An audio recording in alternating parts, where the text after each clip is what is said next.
Hey everyone, it's RG here. This past year has been a roller coaster and I've learned some pretty unexpected life lessons that I want to share with you. We're talking about the kind of stuff they don't teach you in school, the kind of stuff you learn by diving headfirst into the chaos of life. These lessons have truly changed my perspective and I hope they can do the same for you. So, the first lesson, and this one hit me like a ton of bricks, is the importance of embracing uncertainty. See, I used to be the king of planning, the emperor of organization. I had every minute of my day mapped out, every goal meticulously detailed in my trusty notebook. And don't get me wrong, planning is great, but I took it to an extreme. I was so scared of veering off course, so terrified of the unknown, that I ended up missing out on some incredible opportunities. Then, this past year, life threw me a curveball, a big one. It completely blindsided me, turned my perfectly organized world upside down. And you know what? At first I panicked. I'm talking full-on meltdown mode. But then, something strange happened. As I started to navigate this new, unfamiliar territory, I realized that uncertainty wasn't something to fear, it was something to embrace. It was in those moments of uncertainty, those times when I had to think on my feet and adapt to the unexpected, that I truly grew. I discovered a resilience I never knew I had, a creativity that only emerged when I stepped outside my comfort zone. And the best part, some of the most amazing experiences of my life unfolded during those unplanned, unscripted moments. So, what I'm trying to say is this: don't be afraid to venture into the unknown. Embrace the unexpected detours life throws your way. Because it's in those moments of uncertainty that you'll discover who you truly are and what you're capable of. Now, I know what you're thinking. Easier said than done, right? And you're right, it's not always easy. But here's the thing. Embracing uncertainty isn't about becoming some fearless daredevil who jumps out of planes without a parachute. It's about shifting your mindset. It's about learning to see the unknown not as a threat, but as an opportunity for growth, for adventure, for discovering hidden potential. One way I've started to do this is by incorporating small, manageable doses of uncertainty into my life. Instead of sticking to my rigid routine, I'll try a new restaurant, take a different route home, or even just strike up a conversation with a stranger. These might seem like small things, but they've helped me become more comfortable with the unexpected, more open to new experiences. And you know what? The more I embrace uncertainty, the more I realize that it's not about eliminating fear altogether. It's about acknowledging that fear, that feeling of unease, and doing it anyway. Because on the other side of that fear lies a world of possibilities, a world just waiting to be explored. So go out there and embrace the unknown. Challenge yourself to step outside your comfort zone, to try new things, to welcome the unexpected with open arms. You might be surprised at what you discover, about the world and about yourself. The journey into the unknown is not just about finding new places or experiences, but also about uncovering new facets of your own character. It's about growth, transformation, and the endless possibilities that lie ahead. All right, lesson number 2. This one's all about the power of small habits.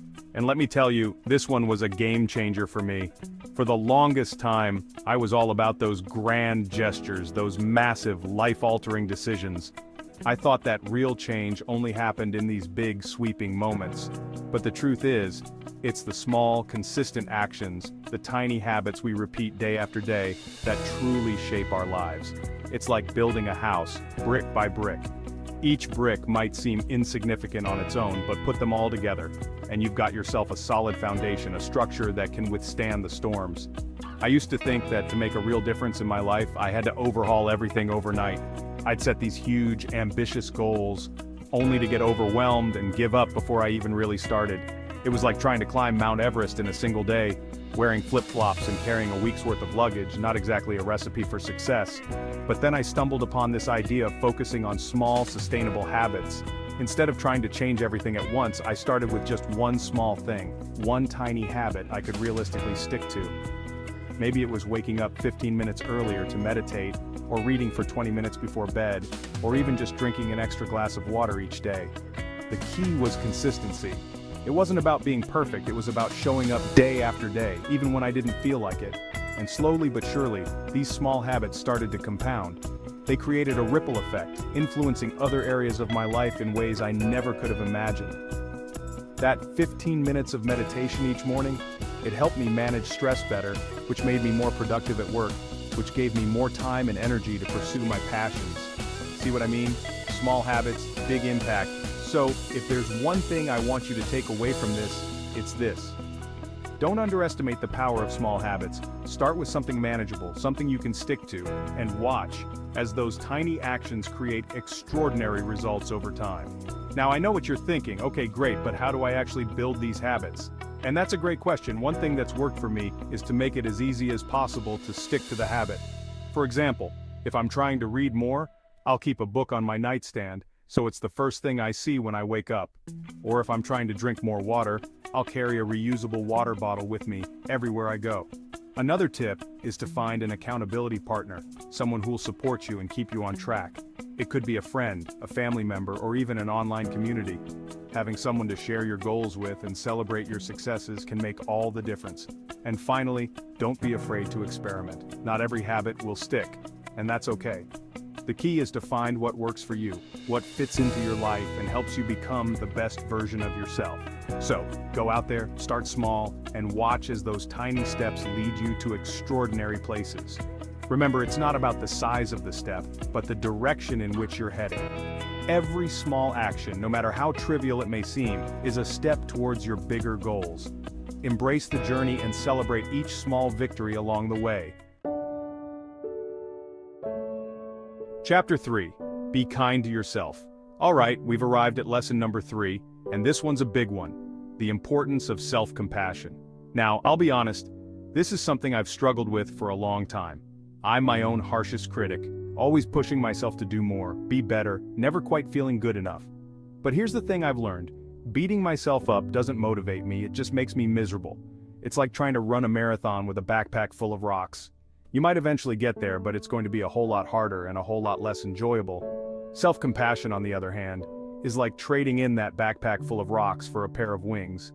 It's about treating yourself with the same kindness, understanding, and forgiveness that you would offer to a close friend. It's about recognizing that you're human, that you're going to make mistakes, and that's okay. Now I know what you're thinking. This all sounds very warm and fuzzy, but how do I actually practice self-compassion? And that's a fair question. It's not always easy to be kind to ourselves, especially when we're used to being our own worst enemies. One thing that's helped me is to pay attention to my self-talk. What kind of things am I saying to myself when I mess up or things don't go my way? Am I being supportive and encouraging, or am I being critical and judgmental? If it's the latter, I try to reframe my thoughts in a more compassionate way. Instead of saying, I'm such a failure, I might say, everyone makes mistakes. What can I learn from this experience? Another thing I found helpful is to practice gratitude.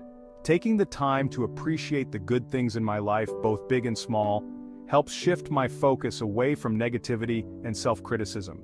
It's like giving my brain a dose of positivity, reminding myself that even when things are tough, there's still a lot to be grateful for. And finally, I've learned the importance of self-care.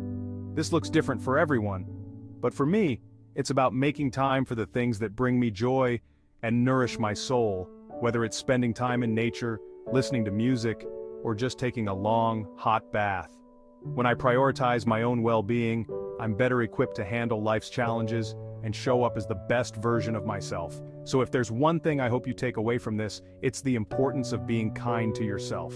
You deserve your own compassion, your own understanding, your own forgiveness. Embrace your imperfections, celebrate your successes, and remember that you are enough just as you are.